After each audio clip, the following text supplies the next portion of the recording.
Hello दोस्तों, मेरा नाम है अभिषेक और आप सब देख रहे हैं स्टडी विद तबीब। तो दोस्तों, आज की इस वीडियो में हम बात करेंगे कि संख्या के प्रकार कितने होते हैं, टाइप्स ऑफ नंबर्स।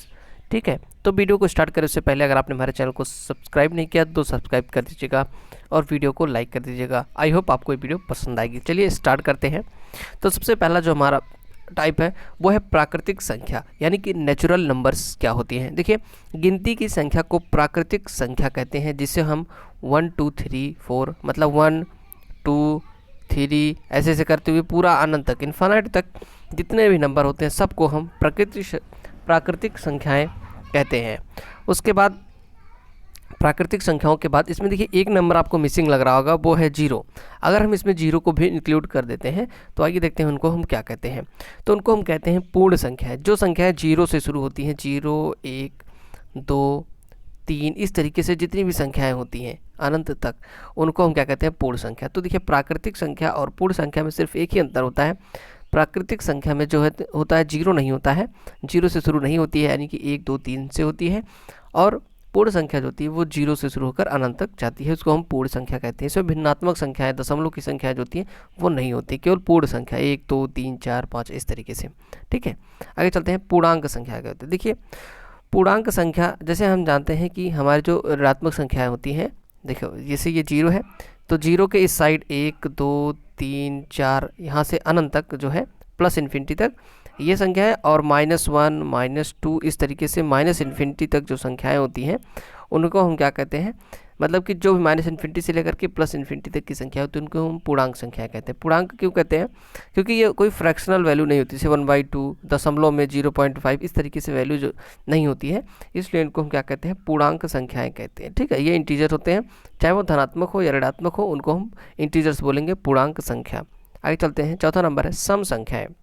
सम संख्याएँ क्या होती हैं, वो संख्याएं जो 2 से विभाजित हो जाती हैं उनको हम सम संख्याएं कहते हैं। तो आप देखिए, अब जीरो भी 2 से विभाजित हो जाता है, जीरो सभी संख्याओं से विभाजित हो जाता है, 2 भी 2 से विभाजित होगा, 4 भी होगा, इस तरीके से। या हम यूँ कहें कि जो 2 के पहाड़े में आता है, या यूँ कहें कि जो संख्या 2 से पूरा विभाजित हो जाती है, जैसे 1000, जैसे हम बात करें 1000 की, तो ये भी क्या होगा, 2 से पूरा विभाजित हो जाएगा। तो ये भी एक सम संख्या, चाहे कितनी भी बड़ी संख्या हो चाहे कितनी भी छोटी संख्या हो, जो संख्या 2 से विभाजित होगी उसको हम क्या कहेंगे, सम संख्या कहेंगे। ठीक है, आगे चलते हैं।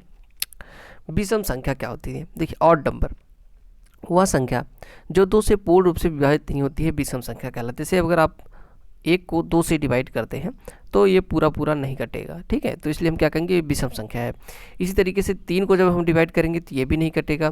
5 को डिवाइड करेंगे पूरा जो है ये नहीं कटेंगे 2 से, और हमें सिर्फ 2 से ही देखना है। 2 से अगर डिवाइड करने पूरा कटेगा तो हम उसको इवन नंबर यानी कि सम संख्या कहेंगे, और नहीं कटेगा तो उसे विषम संख्या यानी कि ऑड नंबर कहेंगे। आगे चलते हैं। 6वें पे भाज्य संख्या क्या होती है।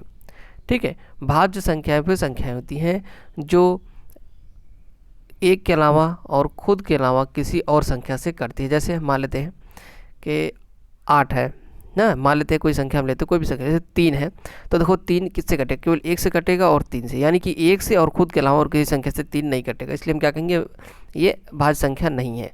अब एक एग्जांपल और लेते हैं, जैसे मान लेते हैं कि 16 है, 16 कितने से कटेगा, 1 से भी कटेगा, 2 से भी कटेगा, 4 से भी कटेगा, 8 से भी कटेगा और 16 से भी कटेगा।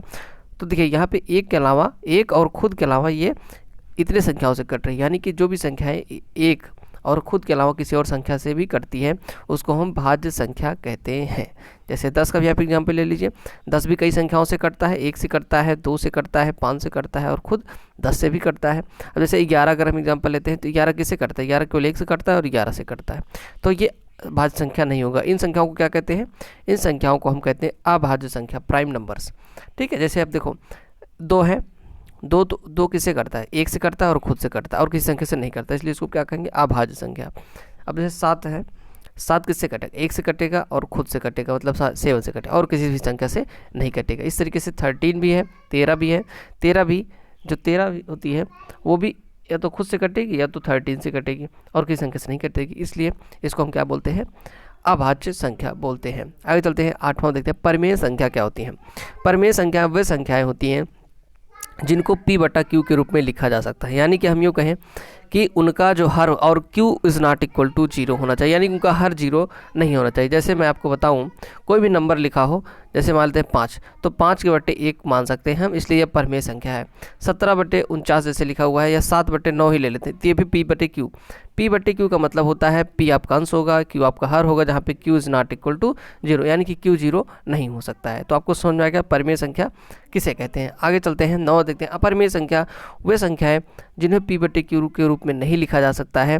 ठीक है, वहाँ पे हम क्या कहते हैं, p/q के रूप में नहीं लिखा जा सकता है, उन्हें हम अपरमेय संख्या कहते हैं। और p और q क्या होने चाहिए, पूर्णांक होने, जैसे पूर्णांक होने, जैसे √7/4। तो यहाँ पे हम देखें p/q के रूप में लिखा है, लेकिन 4 हमारा पूर्णांक है और √7 पूर्णांक नहीं है। इसकी वैल्यू निकालेंगे तो ये दशमलव में आएगी, इसलिए हम इसको कहते हैं कि अपरमेय संख्या है।